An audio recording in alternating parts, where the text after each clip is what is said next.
morning and welcome to our thought for the day. I trust that God will bless you. We're going to read a verse from Genesis chapter 9 and it's verse 11, and it says this: "And I will establish my covenant with you, neither shall all flesh be cut off any more by the waters of a flood, neither shall there any more be a flood to destroy the earth." How often we may leave our homes and look to the sky and we see it black with clouds. We may read in our newspapers and listen to the news and hear of devastating floods in many parts of our world. We hear of melting ice caps that endanger the flood of our world. And then in the midst of the black clouds we see the rainbow. And know that God has promised never to flood the world again. We read it there in chapter 9 and verse 11 of Genesis. Never to flood the world again. The promise that the Lord made with Noah all those years ago stands true today. So why then should we fret? Why should we fret when it seems that the black clouds are hovering in our experience? For our great Saviour has promised never to leave us and never to forsake us.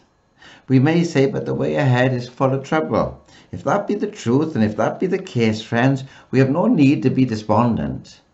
For Psalm 46 and verse 1 says this: "God is our refuge and strength, a very present help in the day of trouble." A very present help in trouble. Psalm 50 and verse 15 says this: "Call upon me in the day of trouble, and I will deliver thee, and thou shalt glorify me." We are told to call upon him in that day of trouble and he'll deliver us. That's a promise. It's a fact.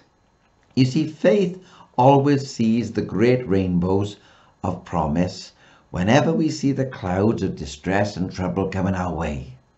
Faith finds those promises and we trust in them. We will never need to doubt his promises, for he is the God that changes not. Therefore, his promises are as sure, and we can rest with confidence in them. We can rest in the promise of God, just as we can trust in his promises. As he promised Noah he would never flood the world all those years ago, so we can trust in his promises today, never to forsake us, never to leave us.